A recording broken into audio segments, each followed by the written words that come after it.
안녕하세요. 성관진 홍영표였습니다. 이번 시간에는 신용보증이익법 30조의 3과 현존액주의 관계에 대한 대법원 판결입니다.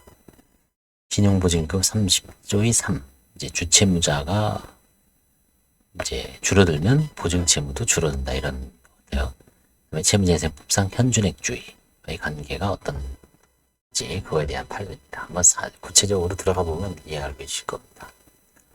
사안의 개요를 보면 회생 절차가 개시됐습니다. 채무자인 회사에 대한 회생 절차 개시 결정 후 법인 회생이 개시가 된 거죠. 연대보증인인 피고에 대한 회생 절차 개시 결정이 있었습니다. 연대보증인인 이제 피고는 주로 대표이사죠. 그래서 회사에 대한 회생계획 인가 결정이 있은 다음 피고의 회생 절차에서 원고 신용보증기금이 회생 채권을 신고했습니다. 다음에 채권 부인과 소송, 피고의 관리인은 회사에 대한 회생계획 인가 결정에서 인정된 원고에 대한 현금 변제 금액만큼 시인하고 나머지는 부인했으며 원고가 조사확정 재판을 신청했습니다.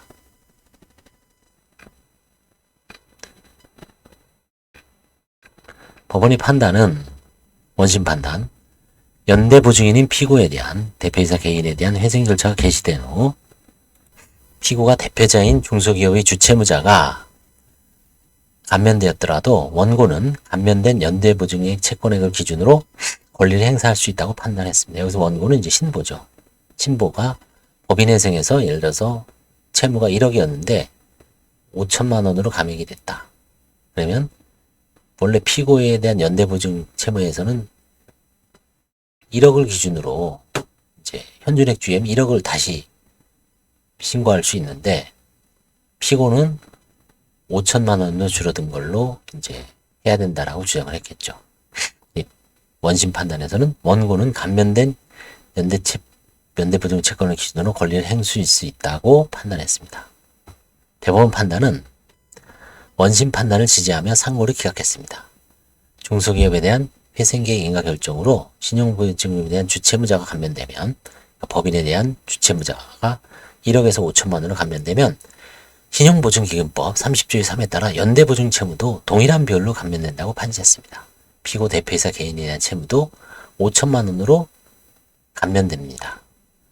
따라서 신용보증금이 연대보증인에 대한 회생 절차에서 연대보증인 대표이사 개인에 대한 회생 절차에서 행사할 수 있는 권리는 감면된 채무에 상응하는 범위에 한정된다. 5천만 원으로 행사를 해야지 현존액주의에 따라서 1억으로 해도 안 된다. 이는 연대보증인에 대한 회생 절차가 개시된 후 주채무자가 감면된 경우에도 동일하다.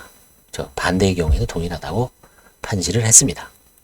신용보증기금법 30조의 3의 3은 뭐냐? 30조의 3. 법률 규정. 신용보증기금법 30조의 3은 중소기업에 대한 회생계획 인가 결정으로 주채무가 감면되면 연대보증 채무도 동일한 비율로 감면되도록 규정하고 있습니다. 결국 대표이사, 연대보증을 쓰는 대표이사나 이제 이사들의 책임을 감면하는 거죠. 부종성의 예외를 인정하는 거죠. 원래 민법상 여기 나오죠. 예, 보겠습니다. 보증채무의 부종성을 인정합니다. 이 규정은 채무자회생법 제250조 제2항 1호의 부증채무의 부종성 예외를 배제하고 원래의 보증채무 부종성을 인정하는 특별 규정입니다. 채무자회생법상은 보증채무의 부종성을 예외를 배제합니다. 예외가 보증채무의 부종성 예외가 되어 있죠.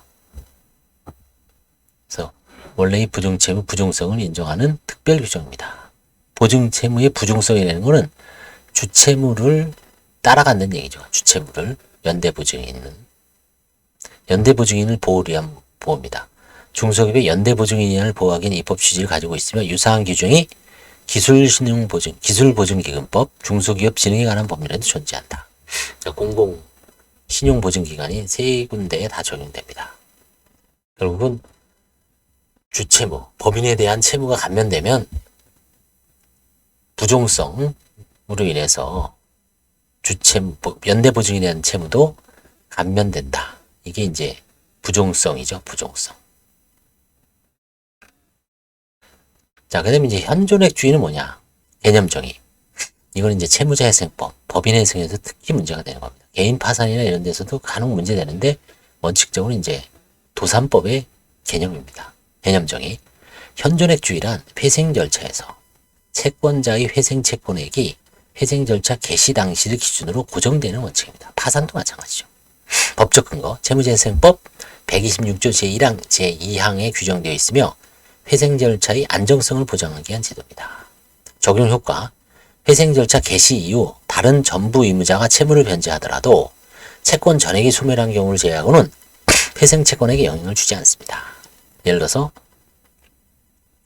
주채무자가 감면되더라도 연대보증인한테는 1억을 다 받지 않는 한 1억을 받는데 이제 주채무자가 3천만 원을 갚아서 7천만 원 남아 있는데 연대보증인한테는 1억을 다 행사할 수 있다는 얘기죠. 전액을 변제하기 전까지는. 판례법리 대법원은 전부 의무자 전원 또는 일부에 관해 회생 절차 개시되면 채권액이 고정된다는 법리를 확립했습니다. 이건 대법원 법리 채무재생법에 규정되어 있고요. 대법원에서도 법리로 확립되어 있습니다. 결국 주채무자, 연대보증, 주채무자, 연대채무자, 주채무자, 연대보증인 간에 있어서 채무가 전액 변제되기 전에는 나머지 채무자한테는 원래의 채무액을 전액을 행사할 수 있다는 원칙이죠. 이게 현존액주의입니다. 현존. 채무가 현존한다는 원래의 그 채무를 기준으로 권리 행사를 한다는 개념입니다.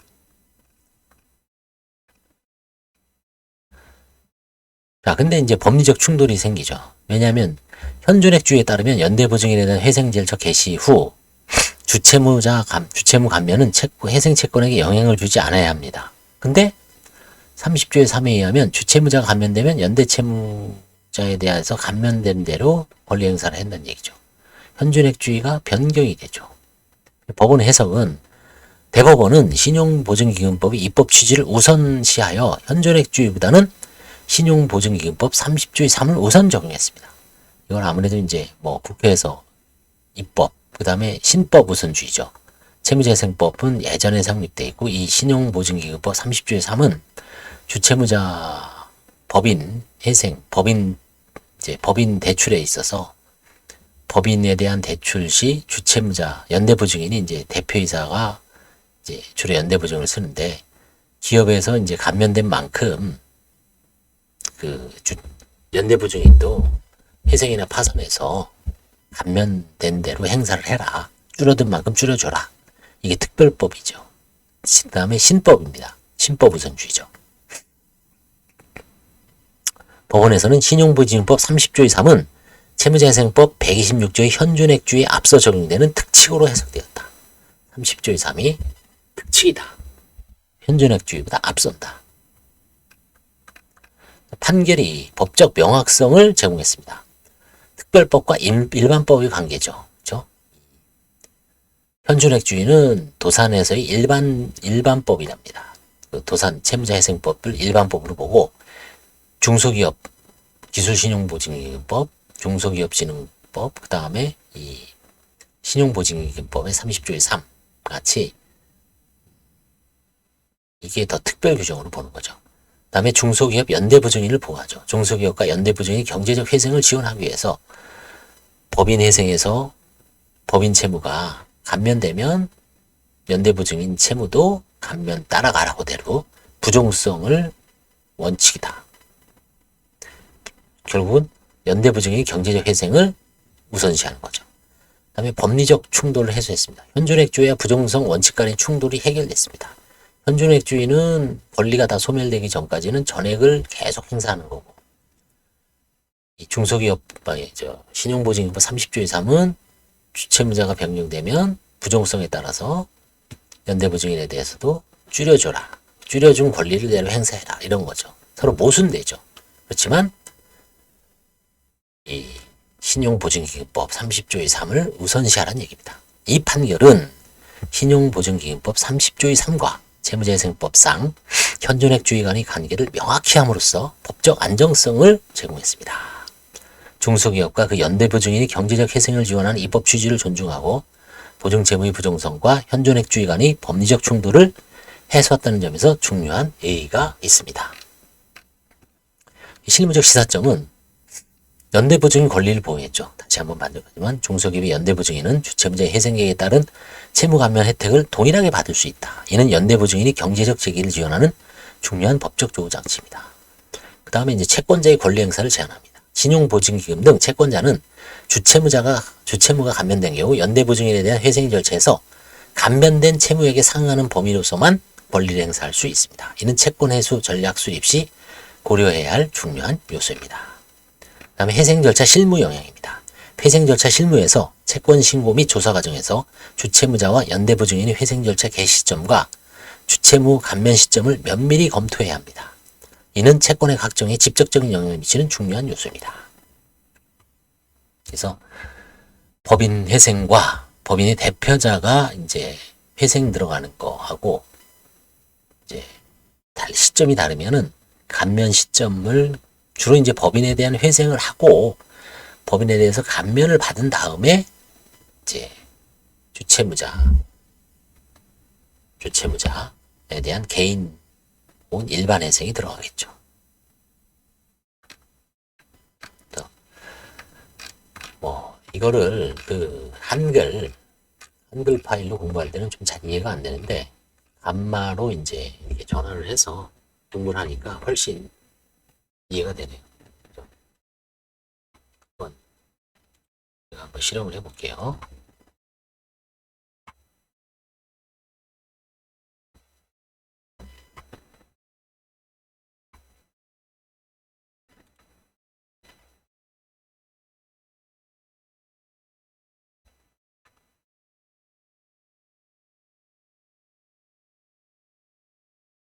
이겁니다, 이거. 지금 강의한 게 이거예요. 이거를 예전에 이제 신용부역 30조의 3 현존액주의 관계 대법원 2022다 2899 판결 사안 해서 이걸 읽죠. 주채무자 인사건 회사에 대한 회생 절차 개시 내려지고 난 후 인사건 회사의 연대보증인 피고에 대한 결정이 있었다. 그죠? 뭐 정확하게 읽어도 쭉 읽으면 되는데 아무래도 이제 뭐 좀 제대로 이해를 못하는 경우가 있었습니다. 그래서 이제 이거를 감마에다가 넣으니까 훨씬 이해가 잘 된다는 얘기죠. 그죠? 그래서 한번 감마를 잘 이용해 보십시오. 공부하는데. 그래서 좋아요, 구독, 알림 설정 부탁드리겠습니다. 감사합니다.